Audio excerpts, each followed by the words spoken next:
ప్రియమైన దేవుని పిల్లలారా, ప్రభువైన యేసు క్రీస్తు వారి పేరట ప్రతి ఒక్కరికి శుభాభివందనములు. దేవుడు మిమ్మల్ని దీవించునుగాక. ఈ ఉదయకాలం దేవుని యొక్క వాక్యాన్ని చదువుకుందాము.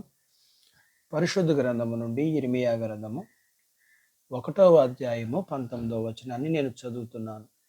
వారు నీతో యుద్ధము చేతురు గాని నిన్ను విడిపించుటకు నేను నీకు తోడై ఉన్నందున వారు నీ పైన విజయము పొందజాలరు. ఇదే యెహోవా వాక్కు. దేవుడు తన మాటలు మనందరి కొరకు దీవించునుగాక. ఆమేన్. ప్రియమైన దేవుని పిల్లలారా, జీవితం అనేది ఒక యుద్ధరంగం. కడుపు నింపుకోవటానికి, అవసరములు తీర్చుకొనుటకు, ఇవి ఇంటిలో ఉండే శత్రువులు. వీటితో మనకి నిత్యము పోరాటమే. అంతేకాదు, ఇంటా బయట కూడా పోరాటాలు.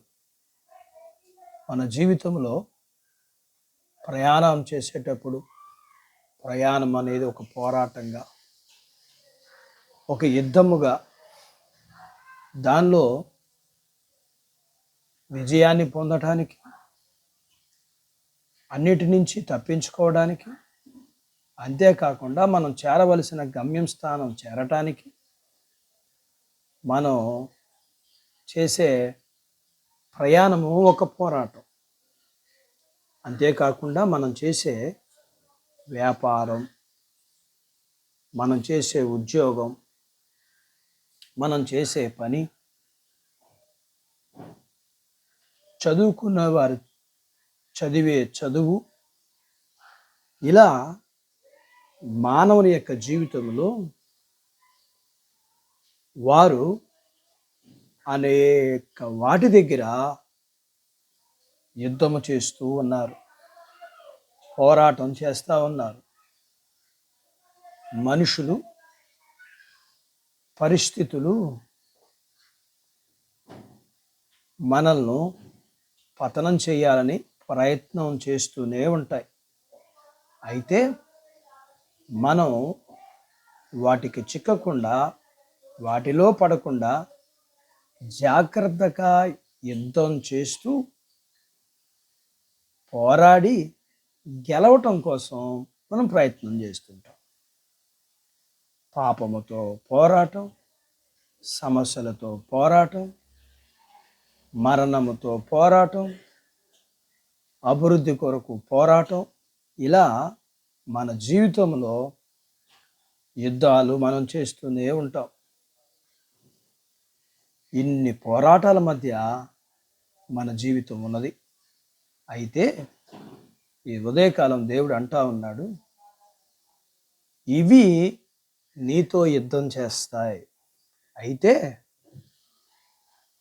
వీటి నుండి విడిపించటానికి నేను నిన్ను విడిపించటానికి తోడయ్యున్నాను అని వాగ్దానం చేస్తున్నాడు. ఒక భక్తుడు అంటున్నాడు, యుద్ధము యెహోవాది అంటున్నాడు. అదే భక్తుడు అంటున్నాడు మరొక చోట, అతను యుద్ధరంగంలో ఉన్నప్పుడు నేను యుద్ధకాలములో నేను నడిచినా నేను భయపడను, ఆయనే నన్ను ఆదుకుంటాడు అన్నాడు. ఇదే భక్తుడు మరొక చోట యుద్ధంలో అంటున్నాడు, గత కాలంలో యుద్ధంలో సహాయం చేసి గెలిపించిన ఆ దేవుడు ఇప్పుడు ఈ యుద్ధంలో కూడా గెలవటానికి సహాయం చేస్తాడు అని అంటున్నాడు. వాక్యం వింటున్న ప్రియమైన దేవుని బిడ్డ, నీ జీవితంలో నీవు చేస్తున్న పోరాటాలలో, యుద్ధాలలో దేవుడు వాగ్దానం చేస్తున్నాడు, నిన్ను విడిపించి నీకు నేను తోడుగా ఉంటాను అని, నిన్ను విడిపించి గొప్ప చేస్తాను అని. కాబట్టి నీవు దేనికి, ఏ యుద్ధానికి, ఏ పోరాటానికి భయపడక నిన్ను విడిపించి గొప్ప చేసే దేవుడు నీతో ఉన్నాడని ధైర్యముగా నీవు ముందుకు కొనసాగాలని మనవి చేస్తున్నాను. అట్టి బాధ్యత దేవుడు మనందరకు దయచేయునుగాక. ఆమేన్. ప్రార్థించుకుందాం. ప్రేమ కలిగిన మా ప్రియ పరలోకపు తండ్రి, మీ పరిశుద్ధ నామాన్ని బట్టి మీకు వందనాలు.